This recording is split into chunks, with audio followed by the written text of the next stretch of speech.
or the truth of the faith. But very often they spring from human experience. When we look at what's happening in the world right now, it is not just faith in God that is becoming weak in some parts of the world, especially among the young. It is also faith and trust in human beings and in human institutions. And I think that impacts on our faith in God. How can we love God whom we cannot see if we cannot love our neighbor whom we cannot see? So maybe we can say, how can I believe in a God I cannot see if I cannot trust, if I cannot believe in human beings that I see? Now to illustrate this, now I have a friend who brought to me his teenage daughter.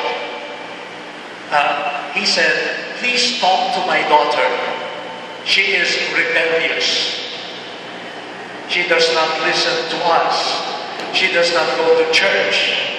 And we are afraid she might end up being a wayward girl. So I talked with the girl.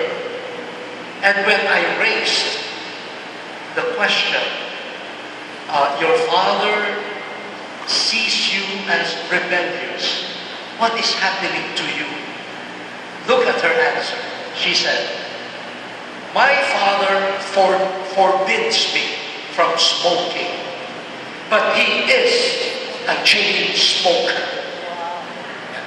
My mother monitors my spending during the weekend, but on weekends, she splurges in the shopping mall. Then she said, they are fake. And then she looked at me and said, you are fake. All of you are fake.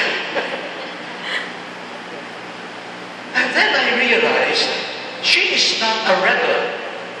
She is not an enemy. She is a friend. She is looking for integrity.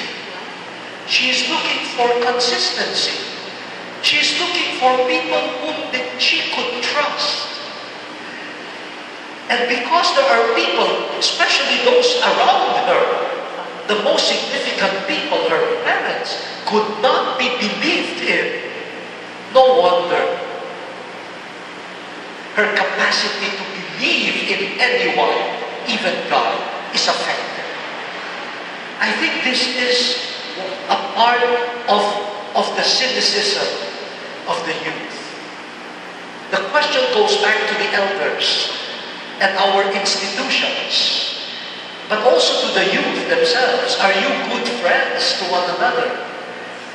You know, I am a teacher too. I'm still teaching right now. And I am disturbed by one phenomenon that I am observing. There seems to be a certain disregard for language. There does not seem to be enough care for the use of the right words, the choice of the right words, the syntax, the grammar. I don't know, there is I don't know, maybe because there is a speller check in the computer programs, or there are programs that recommend to you. Now, so you become dependent on those programs, but internally, you don't have a regard for word and language. Now, I am worried not for grammatical reasons. I am worried because if a person does not value words anymore, will the person keep his or her word? For me, it is not just a matter of grammar. Your respect for words is a lifestyle. In Filipino, we say, ang tao may salita. Kung wala na akong pagpapahalaga sa salita, hindi ko tutuparin ang aking salita. At wala nang maniniwala sa aking salita. So the disregard for language might lead to a weakening of faith. Can I still trust in the words of people? So this is one, and it's rather complex. And the other thing, Father, about relativism and the absolute, this is really very complex, and it needs a lot of historical study. And here, the so-called movement of relativism seems to be connected to the birth of what we call modernity, the modern world. Whereas the pre-modern world had a more unified vision of the world. In fact, it was almost like monocultural, monochromatic. One world, one worldview, etc. And in that one worldview, the church occupied a singular role. In fact, even the calendar of the whole world somehow revolved around the Christian, Judeo-Christian tradition. Why is Sunday a day off and not a Monday? That's very Christian. It's the Sabbath. Okay? Here in the Philippines, Holy Week, Holy Thursday is already a legal holiday, but some already take their legal holiday starting on Wednesday.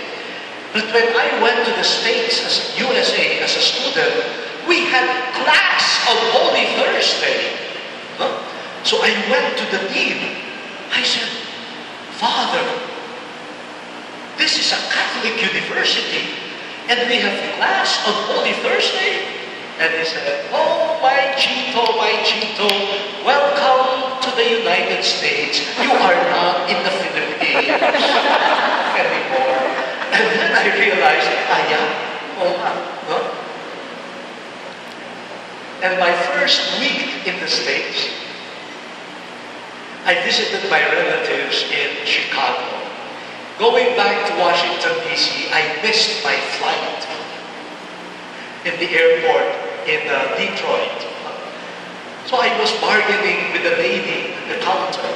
So I told her, I really need to get on the next flight to Washington, D.C. She said, yes, there is a flight available.